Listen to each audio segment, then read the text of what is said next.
Zaman tuh semakin kesini mesti semakin elek. Ojo gaya, saya lebih bagus. Zaman itu menjauhi Nabi Muhammad SAW pasti semakin buruk, gak mungkin semakin baik.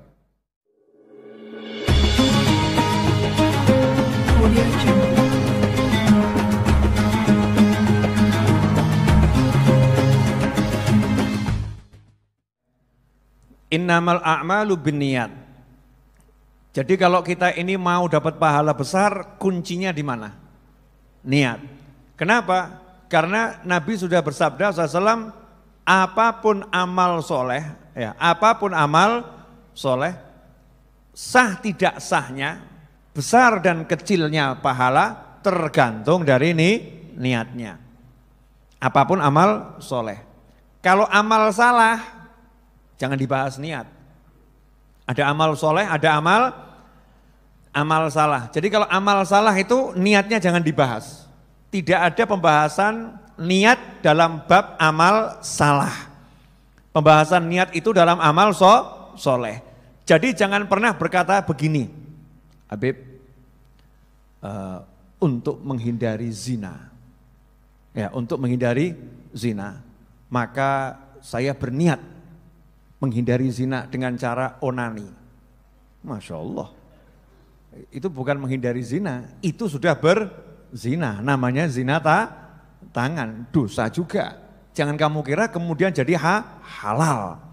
Habib, daripada saya itu merampok rumah orang, lebih baik merampok rumah Allah. Niat saya baik.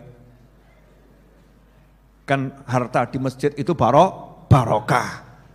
Nah, ini jelas amal salah. Jadi kalau amal salah nggak ada judulnya niat. Niat baik tidak berlaku untuk amal salah. Habib, demi nasihatin suami, maka saya akan teriak-teriakin suami saya. Jadi kalau istri neriakin suami itu betul atau salah? Salah. Jadi nggak ada judulnya demi. Ya, demi yang baik, boleh yang salah. Itu enggak ada. Yang salah tetap salah. Yang salah tetap salah. Yang maksiat tetap maksiat. Tidak bisa maksiat berubah jadi taat. Enggak bisa. Jadi lebih baik kalau maksiat jujur saja. Haram, ojo mbok tiru, ya haram. Ini dosa, ya ini dosa. Meskipun niat saya baik, tapi tetap dosa. Jangan kamu tiru. Jangan sampai kemudian beralasan, niat saya baik kok. Allah Maha mengetahui niat saya. Betul, Allah Maha mengetahui niat kamu. Tetapi Allah mengetahui, ya, Allah mengetahui bahwasanya kamu melanggar semua aturan Allah Subhanahu wa taala. Makanya dikatakan dalam hadits ini innamal a'mal, ya, innamal a'mal pakai alif lam ta'rif, innamal a'mal, yang dimaksud di situ amal-amal yang soleh, amal-amal yang baik, tergantung dari niatnya. Jadi tidak ada amal salah jadi soleh karena niat, nggak ada. Tapi sebaliknya amal soleh, ya amal soleh, amal saleh bahasa Indonesia, ya amal saleh itu bisa jadi salah gara-gara niat yang salah. Amalnya baik, tapi niatnya jelek, maka dia jadinya jelek. Contoh, amalnya sholat jamaah di masjid, bagus tidak? Bagus. Niatnya maling sandal, bagus atau jelek? Jelek. Berangkatnya sudah betul, kemana mas? Jamaah. Kemana? Masjid. Di hati niatnya maling sandal. Pertanyaan, itu kalau kemudian ketabrak dan isdet meninggal dunia. Na'udzubillah min dzalik, semoga tidak terjadi kepada siapapun umat Nabi Muhammad SAW.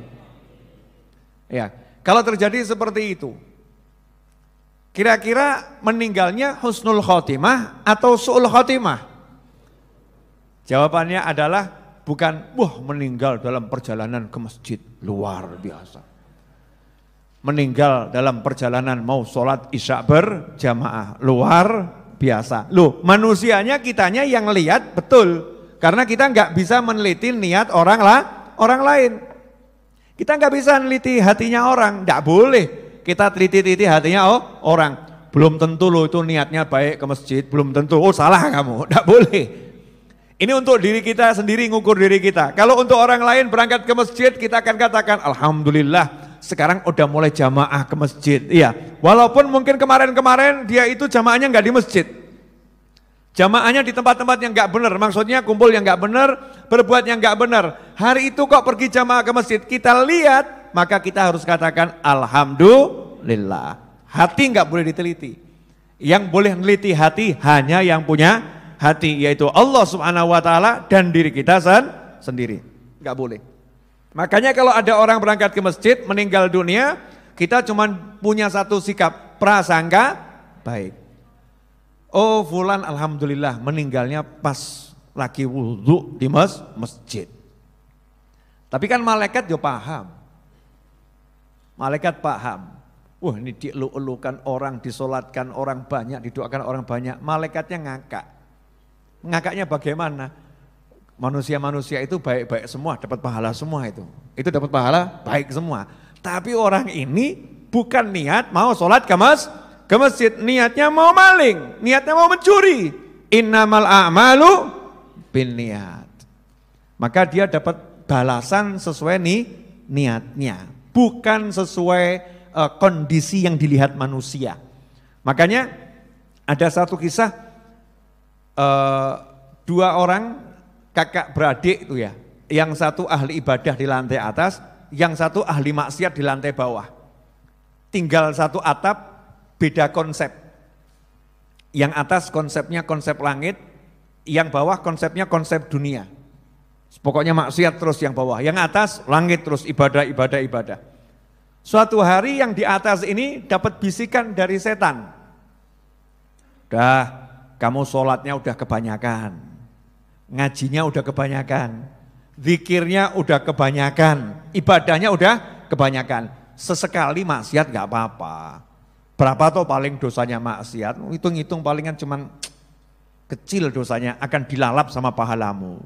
Udah ikut adikmu tuh di bawah, nikmat hidupnya, maksiat terus asik. Mulai pakai akal, makanya kalau jenengan udah amal, jenengan akal-akali, ya. Kalau kita udah amal, kita akal-akali, turunan setan itu. Ilmunya turunan setan. Karena udah mulai hitung-hitungan nih. Hitung-hitungan.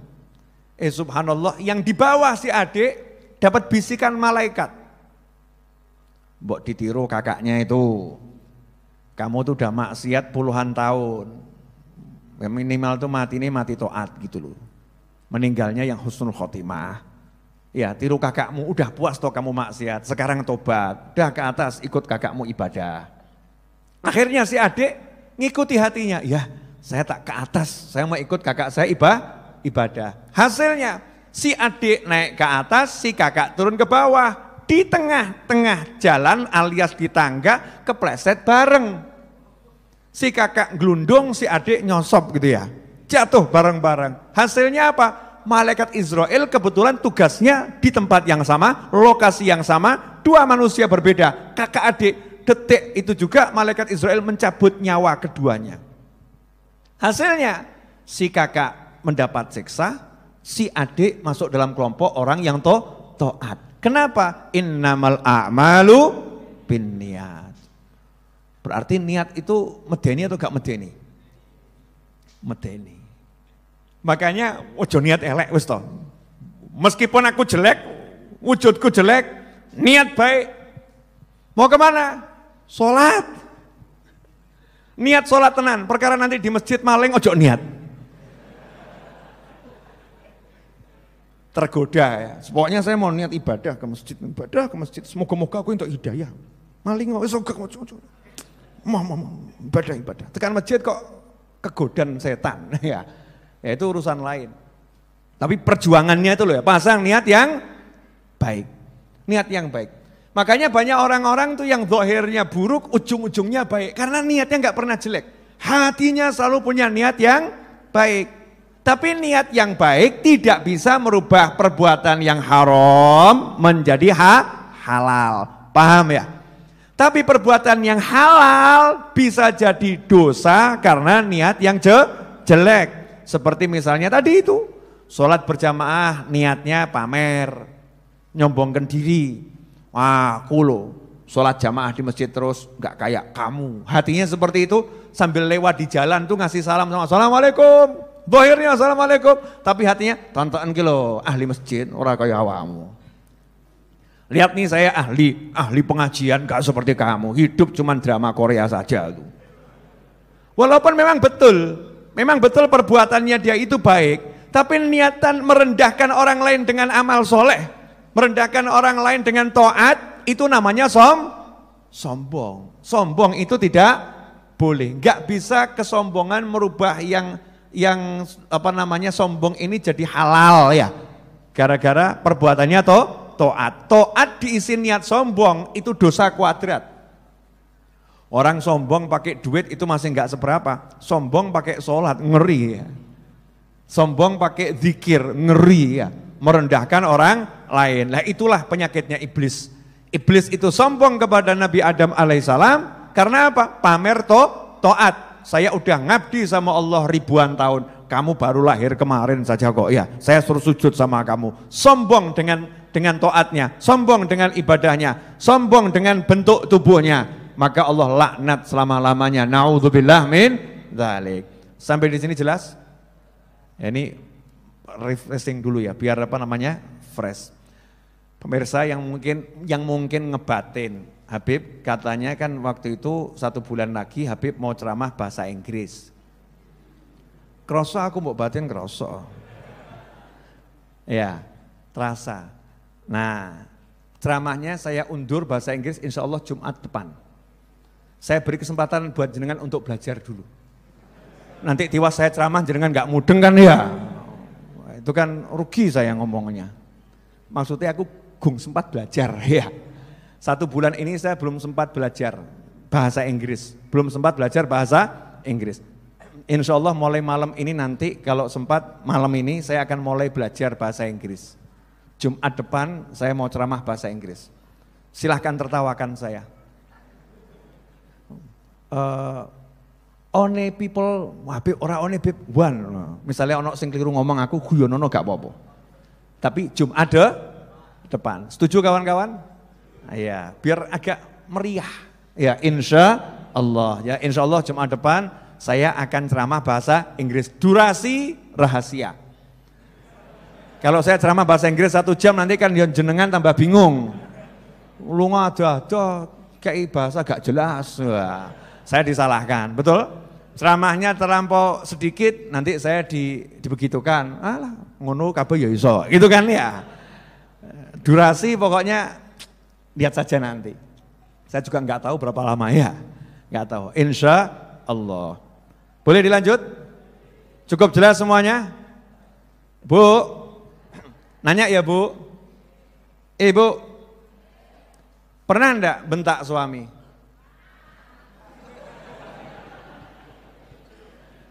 Niatnya baik atau buruk?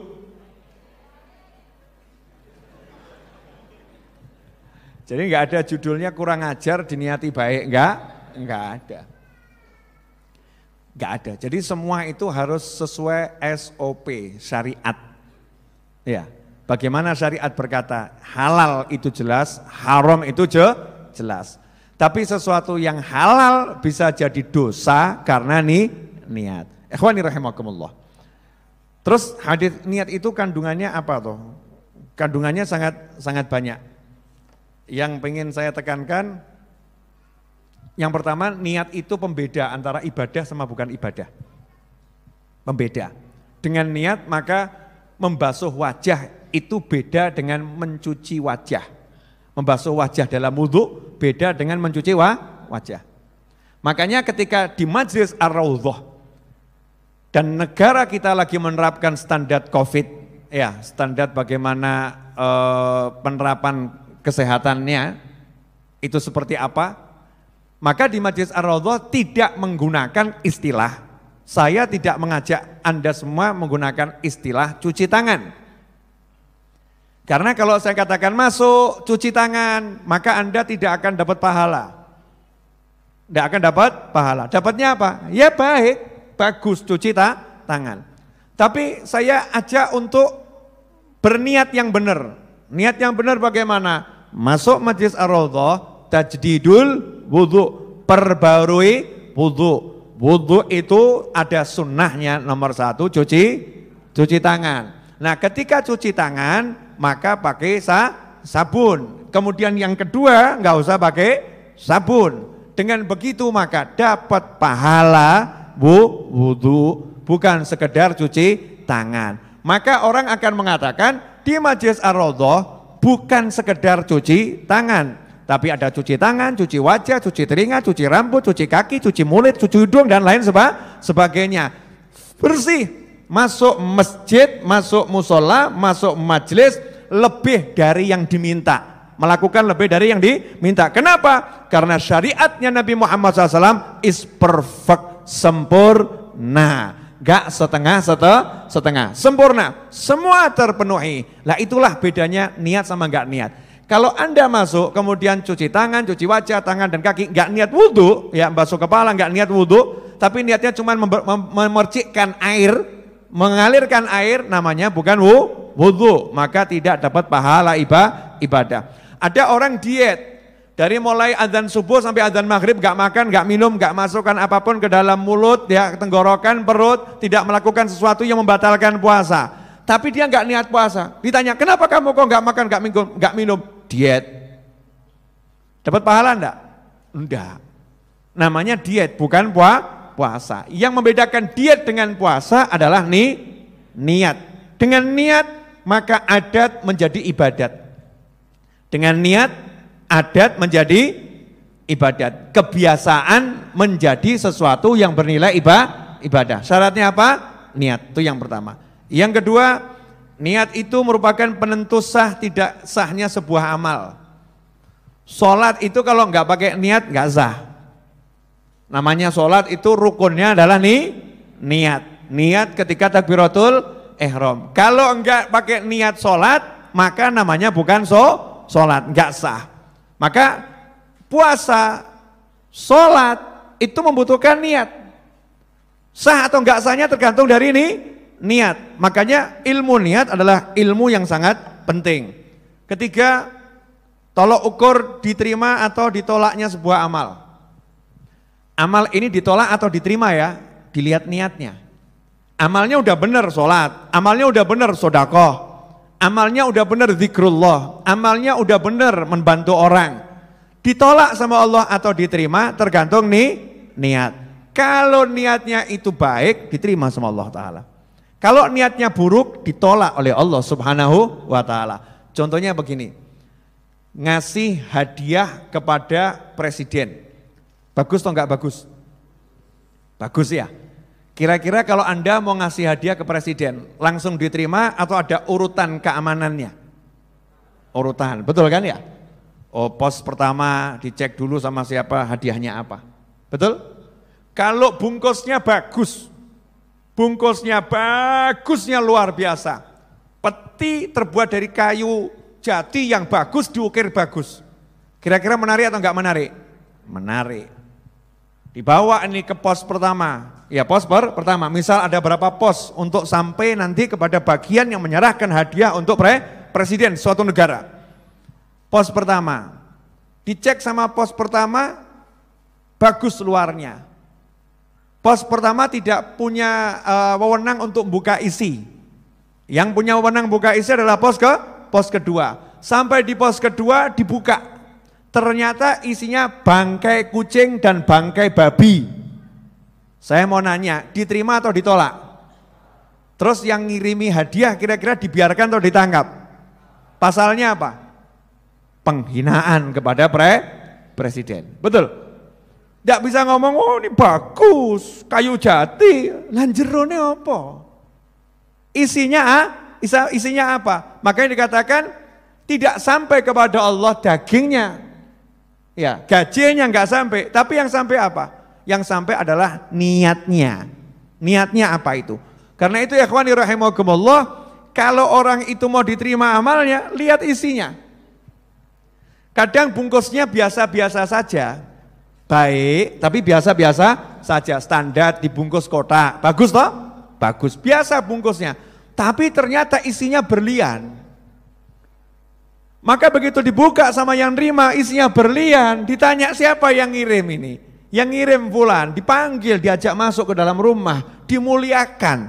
Begitulah kita, walaupun mungkin sodakohnya belum bisa banyak, sodakohnya sedikit. Walaupun mungkin sodakohnya baru bisa masakkan 1 piring buat tetangga, 1 piring buat tetangga. Tapi niatnya kuat, saya pengen tetangga saya ini berangkat kerja nggak mikir sarapan. Saya ada lebihan masakan yang mau saya serahkan tetangga saya. Niatnya kuat, bisanya ngasih 1 piring.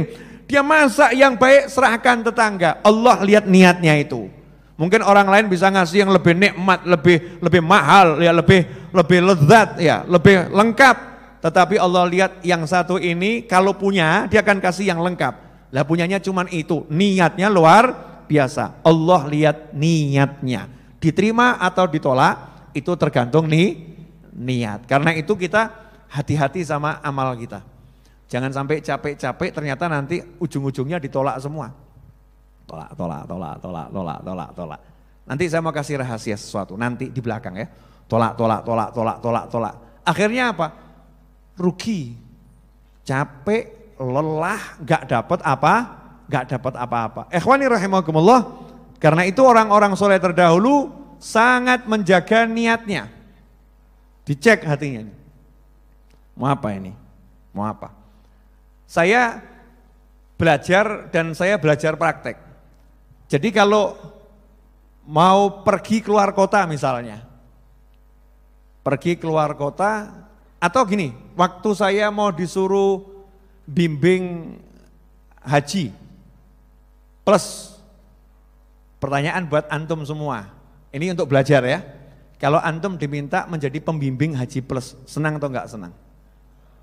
Senang, wajar toh kalau senang? Wajar. Nah ketika ada seseorang disuruh bimbing haji plus, jawabannya sebentar ya, saya pikir dulu.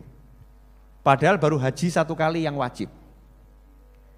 Ini orang ini waras atau kurang waras? Banter nggak apa-apa, jelas boleh. Ditelepon Ustadz Habib, ya, tolong tahun ini jadi pembimbing haji plus kami, gratis, disangoni. Nanya, kamu baru sekali haji, belum tentu bisa haji lah. Lagi disuruh jadi pembimbing haji plus. Pertanyaan saya, kira-kira kalau Anda langsung iya atau mikir? Kebanyakan iya, betul. Oke. Dan ini kalau ada ustadz yang kemudian bilang, saya pikir-pikir dulu ya. Saya pikir-pikir dulu. Kira-kira termasuk ustadz yang rodok waras atau kurang waras? Orang awam akan ngomong ya, bodoh. Kita yo ustadz tapi kok kurang pinter. Kudune cukup terima, kan seperti itu.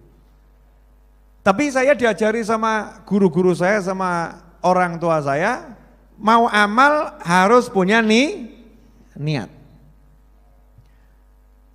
Saya ukur, kalau saya berangkat haji, ini haji yang kedua ya, kalau saya berangkat haji, saya akan meninggalkan pengajian Jumat malam Sabtu.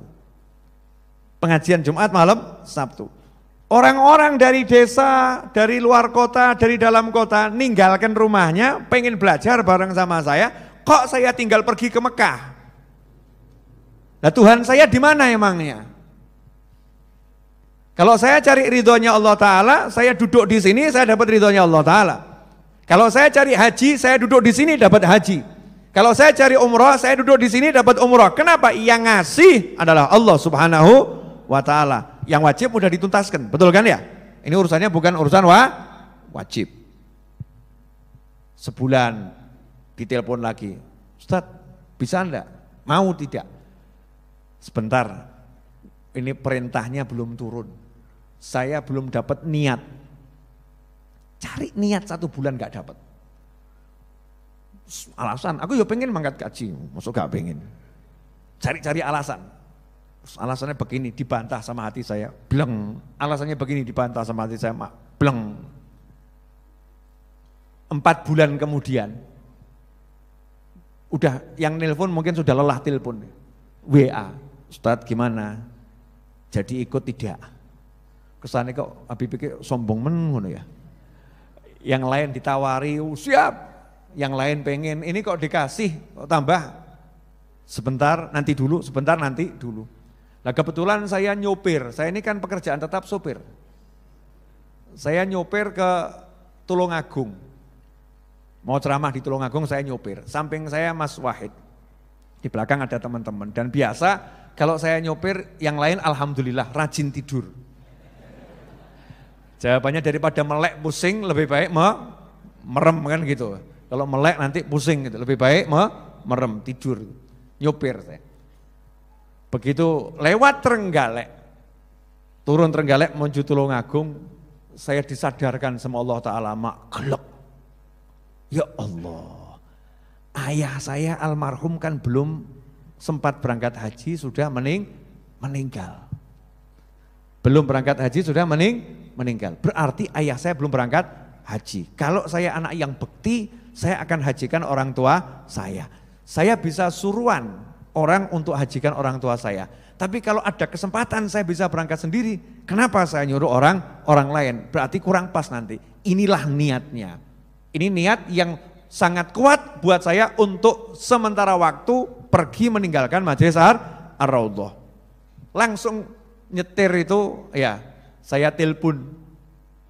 Insya Allah saya siap, itu kurang berapa hari pendaftarannya ditutup ya. Insya Allah saya sih siap, sudah ketemu niatnya. Teman saya ngucap alhamdulillah. Di situ barulah dapat niat berangkat haji kedua, niat menyenangkan orang tua. Niat birrul walidain. Jadi judulnya bukan berangkat haji lagi, judulnya apa? Birrul walidain. Nah ini belajarlah punya niat gitu loh. Jangan sampai pergi Majelis Ar-Raudhah ngapa? Rutinan. Yo ganjarannya ya rutinan.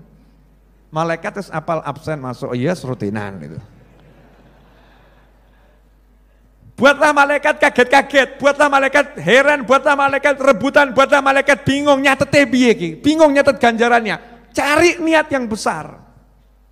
Masya Allah, ternyata di Majelis Ar-Raudhah itu ada rotinya. Ternyata ibu saya suka rotinya. Mesti mbok entek gitu. Enggak pernah ngoleh-ngoleh itu. Pasang niat nih, roti simpen oleh-oleh yang di rumah dulu. Nanti ternyata yang di rumah suka. Rotinya enak ya nak, enak. Ibunya suka. Ngenteni seminggu. Allahumma roti. Jadi berangkatnya ke Majelis Ar-Raudhah itu cari ilmu iya, cari roti iya. Orang bingung, ngapain kamu cari roti? Dikira orang doyan roti. Kenapa? Birrul walidain. Sing nonton rada bingung, ngopo iki roti birrul walidain. Jadi dia berangkatnya ke Majelis Ar-Raudhah itu dengan hati yang senang. Aku cari ilmu dan aku bisa pulang bawa sesuatu yang buat seneng orang tua aku. Masya Allah. Oh di dekat Majelis Ar-Raudhah ada nasi goreng enak misalnya. Ternyata nasi goreng kesukaan ayah saya, misal begitu. Maka berangkat ke Majelis Ar-Raudhah, niat saya nanti mau beli nasi goreng oleh-oleh buat ayah saya. Seneng ayah saya, itu double itu. Makanya orang-orang dulu kalau mau keluar kota itu memperbanyak niat. Di antaranya tambah cari titipan. Kalau kita kan jemput titipi. Jangan ada titipan, abot-abot. Jangan ada titipan. Orang dulu, Masya Allah orang dulu. Makanya orang dulu tuh, wah luar biasa. Kalah awake dhewe. Ya kalah. Zaman tuh semakin kesini mesti semakin elek. Ojo gaya. Saya lebih bagus. Zaman itu menjauhi Nabi Muhammad SAW pasti semakin buruk. Gak mungkin semakin baik. Gak ada. Zaman terbaik zaman Nabi Muhammad SAW. Setelah itu zaman setelahnya. Tambah lama tambah turun. Entek jeduk kiamat. Selesai. Ya kiamat. Orang dulu itu pasti lebih hebat, tapi kita jangan kalah hebat kan begitu ya. Tak tiru nih. Saya mau contoh, saya mau berjuang agar menjadi seperti beliau-beliau, menjadi seperti orang-orang yang baik-baik itu.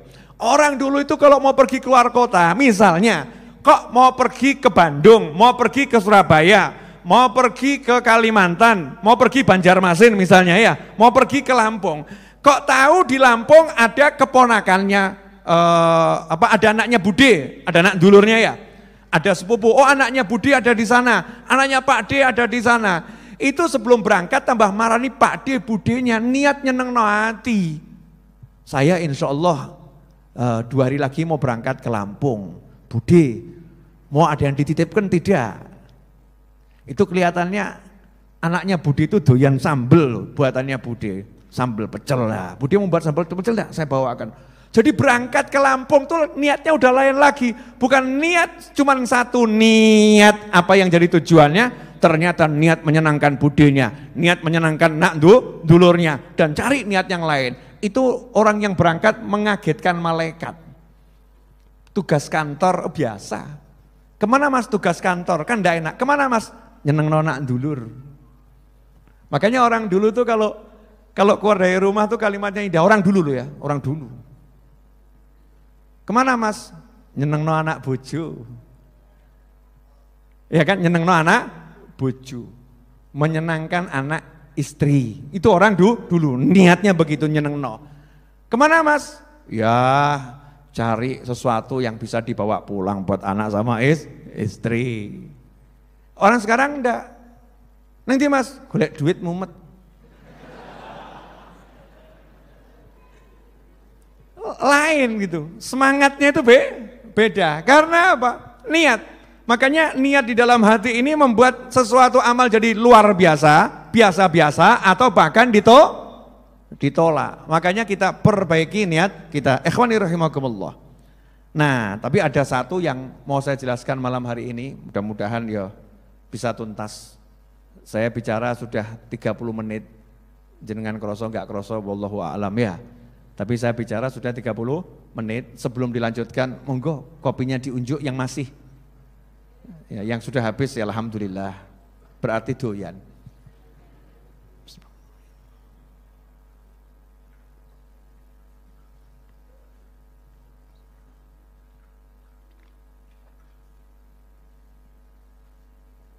Insyaallah one week again ya. Again apa again? Betul loh enggak ya? Insyaallah one week again I will give a speech in English. Insyaallah I will let you know how far I learned English. Insyaallah. Because I cannot speak English. Brothers and sisters, in the name of Allah, may Allah bless you all. Isone kuwi tok aku. Insyaallah seminggu saya mau belajar. Mau nyemangatin jenengan seminggu ya. Insyaallah ya. Jangan ganggu Habib Novel ya. Saya jadi punya alasan. Habib mau ketemu, lagi belajar. Habib mau ini, lagi belajar. Habib WA-nya kok nggak pernah dibalas, lagi belajar. Ya punya alasan. Ini alasannya saya umumkan secara nasional. Selama sepekan ini insyaallah saya mau belajar bahasa Inggris. Habib kenapa belajar bahasa Inggris? Nah, yaitu saya nunggu orang yang menerjemahkan ceramah saya pakai bahasa Inggris itu belum ketemu. Saya lihat kan ceramah saya di YouTube banyak, Indonesia KB atau? Coba kalau itu dikasih teks bawahnya bahasa Inggris diupload, kan lumayan. Mungkin yang di Amerika sana belum kenal ilmunya Indonesia. Mungkin di sana belum ada yang mendapatkan ilmunya Indonesia. Kalau di translate Inggris kan mungkin orang Inggris bisa belajar ilmu dari Indonesia. Maka saya pengen ilmu saya nyampe kemana-mana. Nunggu kalian kesuwen. Sisaku iki ya, bisa aku ini, insya Allah kan dia nyampe. Innamal amalu binniyat. Paling mudeng kok ya. Dengan bahasa begini-begini aja paham, apalagi kalau ngucap. Resiko terbesar paling kan tertawakan. Alhamdulillah bisa buat orang bahagia. Berapa besar pahalanya itu saudara-saudara. Lanjut. Hadis di atas juga menjelaskan bahwa niat yang baik memiliki dampak kebaikan yang tanpa batas. Karena Allah dan Rasulnya yang akan membalas niat baiknya. Kan ada kalimat, barang siapa hijrahnya kepada Allah dan Rasulnya, maka hijrahnya kepada Allah dan Rasulnya. Jadi kalau siapa yang hijrahnya kepada dunia,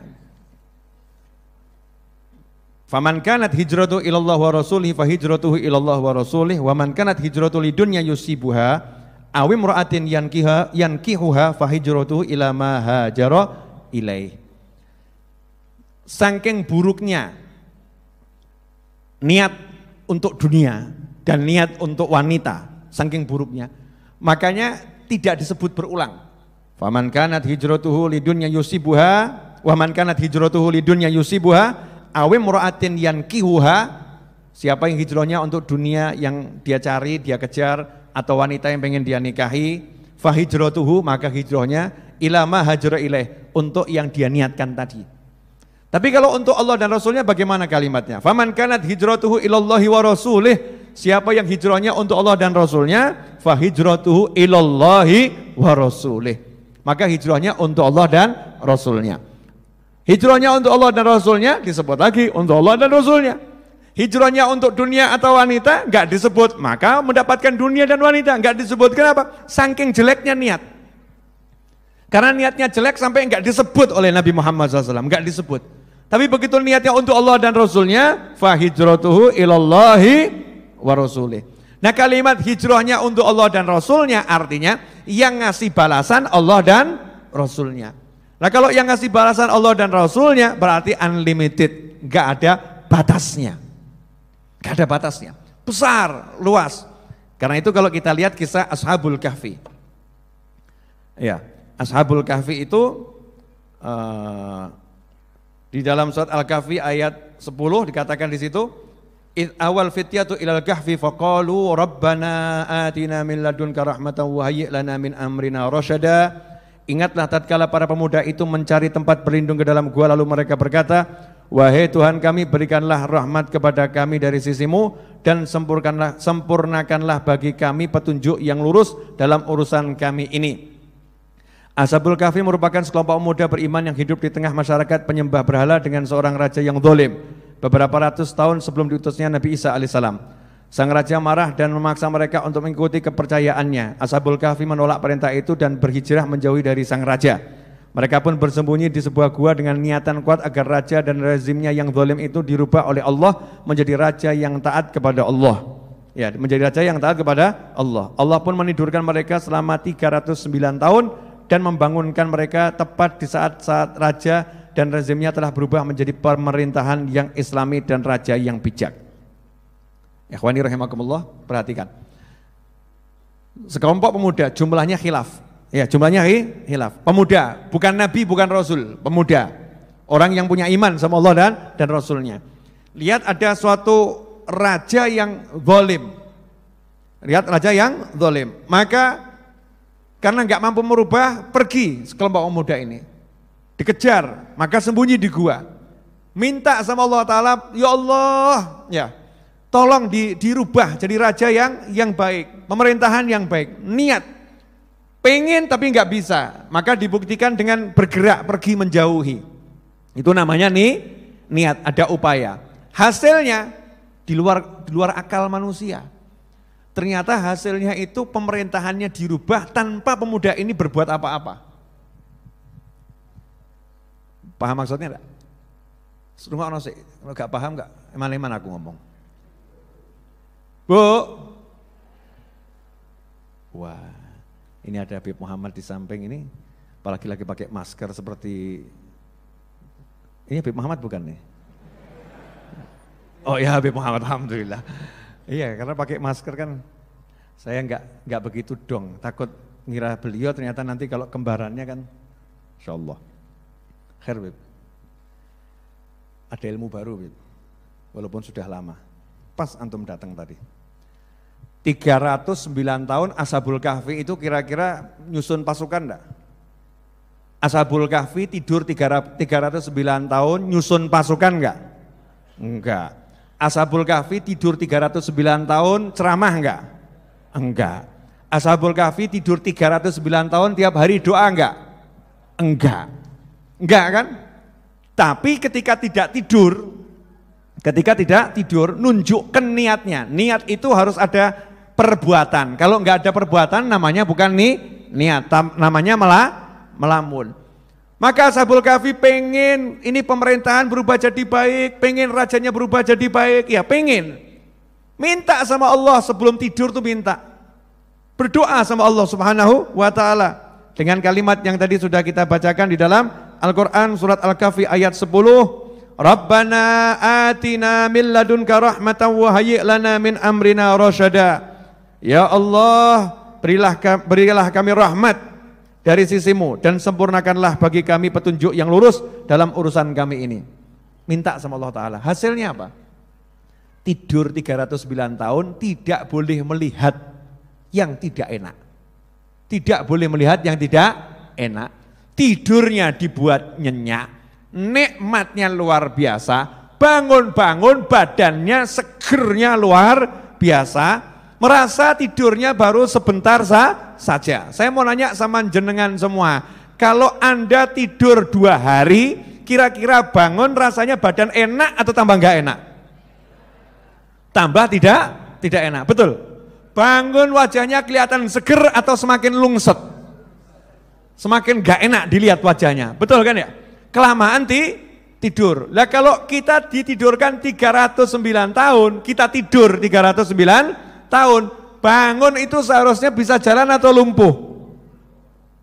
Seharusnya lumpuh.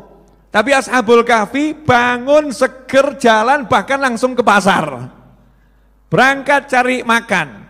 Ya, berangkat cari makan. Kenapa? Yang nidurkan adalah Allah Subhanahu wa Ta'ala. Tidurnya karena Allah Subhanahu wa Ta'ala. Tidurnya karena Allah, yang menidurkan Allah. Pertanyaan saya untuk saya dan hadirin semuanya, selama ini kita tidurnya karena Allah dan minta ditidurkan Allah, atau kita merasa mampu tidur kemudian taruh badan di tempat tidur kemudian merem aku turu?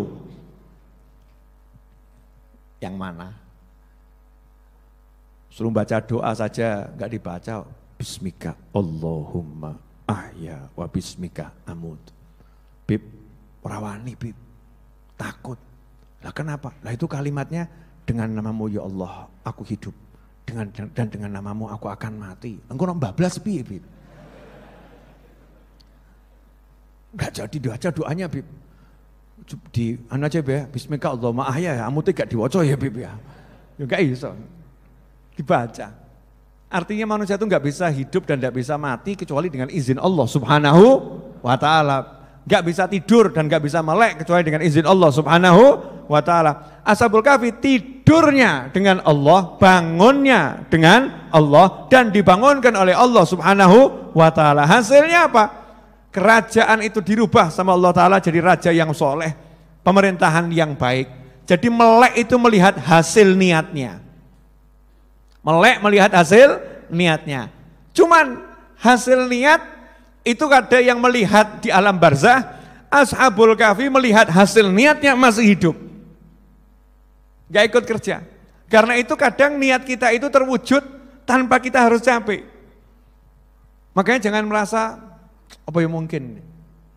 Contoh, jenengan pengen ada pesantren di desa jenengan. Wah, ini kalau di desaku ini ada pesantren yang besar, yang bagus, kan ya indah. Tapi ya kapan? Wong saya ini ya bodoh, saya enggak punya duit. Ini namanya menyepelekan Gusti Allah. Ya, berarti memandang remeh Allah Subhanahu wa Ta'ala. Kalau memang percaya sama Allah Ta'ala, enggak usah mikir kakean. Ya Allah, saya pengen di desa saya ini ada pesantren ya Rabb. Pesantren yang baik, yang manfaat ya Allah, yang besar ya Allah. Saya belum punya duit tapi saya punya kamu ya Allah. Saya belum punya ilmu, saya punya kamu ya Allah. Saya mulai dengan dongo dulu ya Rabb. Beri saya anak keturunan yang nanti bisa mendirikan pesantren. Beri saya orang yang bisa mendirikan pesantren di kampung ini ya Allah. Allahumma ya Rabb, dongo terus. Isone dongo. Itu namanya bukan ngelamun, sudah nih niat, sudah bergerak berdoa. Mulai rodok ngelamun Siti dihina sama mungkin istrinya, Pak, mbok rodok waras titik to Pak. Mulai pasang fotonya Habib Muhammad di pasar. Ya di tokonya dipasang. Kemudian suatu saat Habib Muhammad mudah-mudahan meresmikan pesantren kami. Masya Allah. Istri yang ngomong, Pak, ngelamun ujuk dukur-dukur ya Pak. Kalau ngelamun jangan keterlaluan. Kemudian di rumahnya mulai ambil dari Google, cari gambar pesantren ya, dicetak, tempelkan tembok. Tempelkan tembok, pesantren impian. Terus fotonya Habib Muhammad di sampingnya, diresmikan Habib Muhammad. Istrinya mulai ngomong, katain jeglek ini. Kelihatannya jeglek ini. Kok subhanallah, kok subhanallah. Tiba-tiba beberapa bulan kemudian Habib Muhammad main ke desa itu. Terus ngomong sama Pak Lurah, ini saya tuh ada titipan wakaf buka pesantren di sini. Dananya itu 20 miliar. Amin, gitu ya, amin. Ngelamun nekat sisan enggak apa. Dananya 20 miliar. Ini tanah di sini yang layak untuk dibuat pesantren yang mana? Kok yo ndelalah kok sebelah omahe Mas mau. Masya Allah. Akhirnya dibeli, dibangun. Suaminya ngomong, ngelamun tuh aku. Ya. Itu hanya niat. Saya udah membuktikan keajaiban niat itu sudah membuktikan. Jadi enggak kaget lagi. Oh saya punya niat gede. Suatu saat nanti insya Allah Ar-Raudhah ini punya pesantren besar. Insya Allah niat. Suatu saat. Ya, pesantren gede, insya Allah manfaat. Ya, sekarang bangunan gede, santri terbatas, santri weekend yang akan kita kencengkan. Tapi suatu saat akan punya pesantren besar, insya Allah. Niat, dan saya pengen melihat itu saya masih hidup. Jenengan berangkat duluan nggak apa-apa. Bareng-bareng ya, lihat itu ya, insya Allah. Perkara nanti yang bangun siapa, yang ngurus siapa, yang mendirikan siapa, itu nggak jadi masalah, kan tambah enak.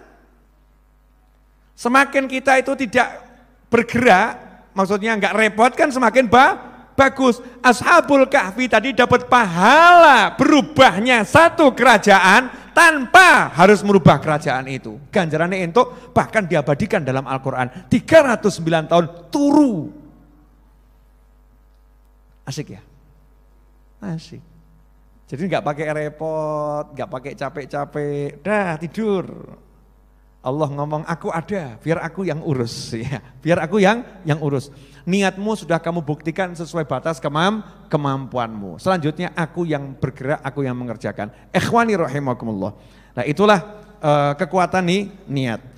Kemudian kalau kita melihat niat daripada ibunya Sayyidatuna Maryam alaihissalam, Hana, ibunya Sayyidatuna Maryam, neneknya Nabi Isa alaihissalam. Neneknya Nabi Isa tuh niatnya enggak nanggung-nanggung. Hamil, ibu-ibu belum ada yang mencontoh dan saya belum ketemu ibu-ibu yang mencontoh, dan semoga kalau ada jangan nemui saya, nemui Habib Muhammad saja. Hamil itu langsung nazar. Bayi yang di perut saya wakaf lillahi ta'ala.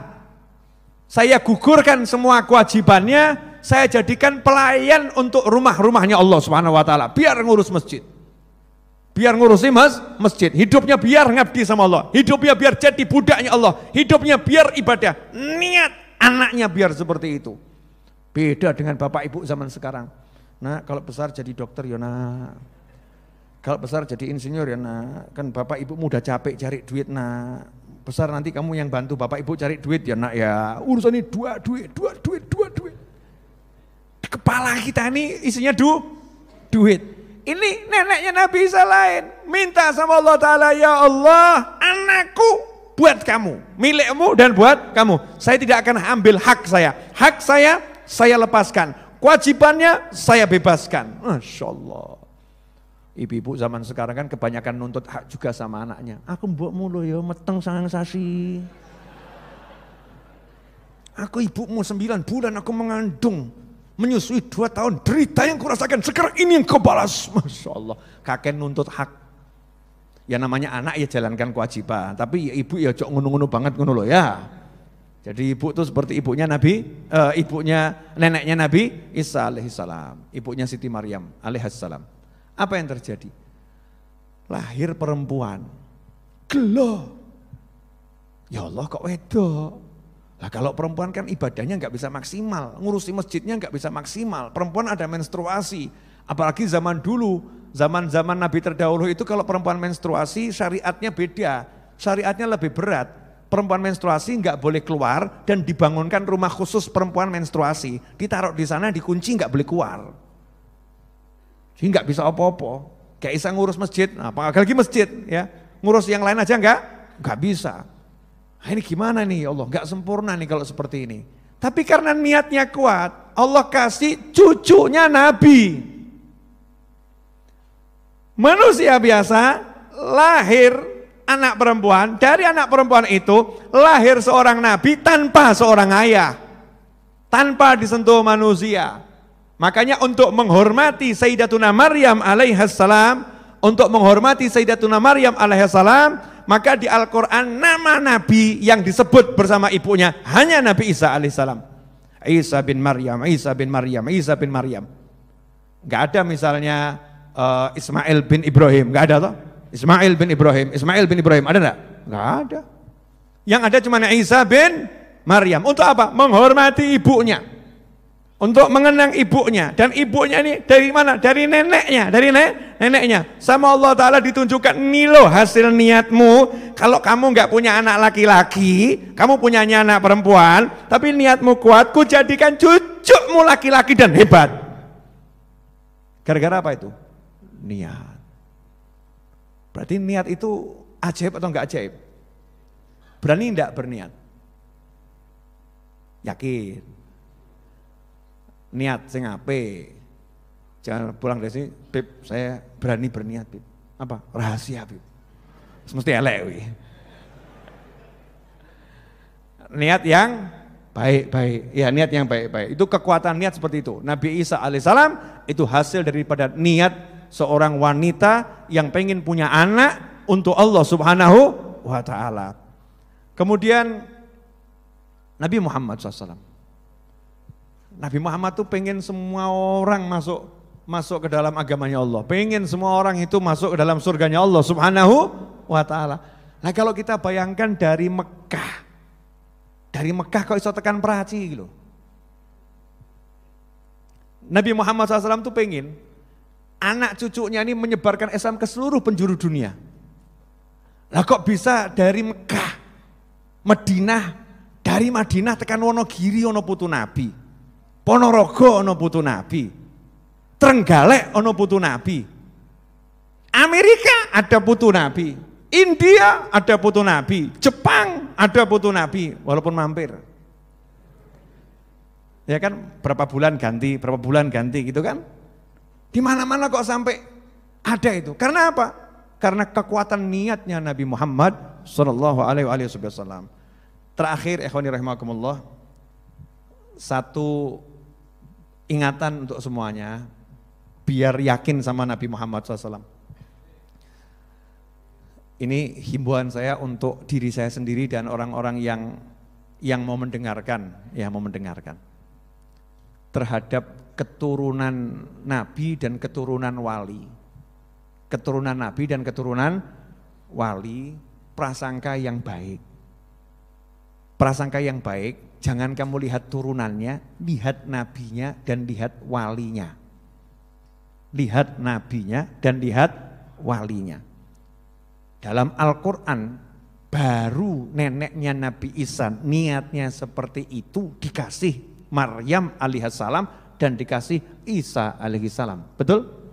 Dalam Al-Quran, kisah Nabi Khidir alaihissalam ketika membangun rumah yang mau roboh, itu kakeknya yang turunan ketujuh ke atas, itu orang baik, punya niat yang baik untuk anak keturunannya. Anak keturunan yang ketujuh sampai dijaga, dikirimkan dua nabi untuk menjaganya. Itu dalam Al-Quran.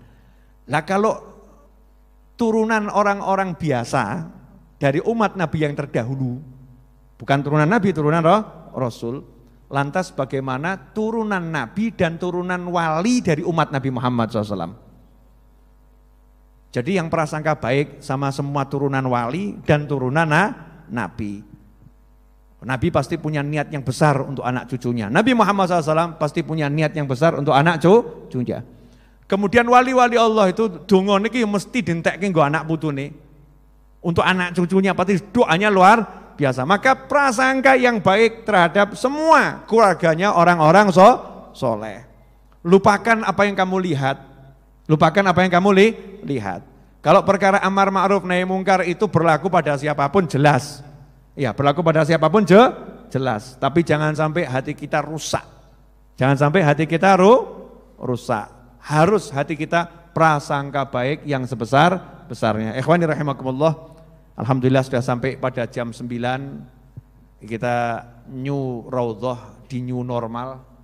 Ada pergeseran waktu dan pergeseran jam.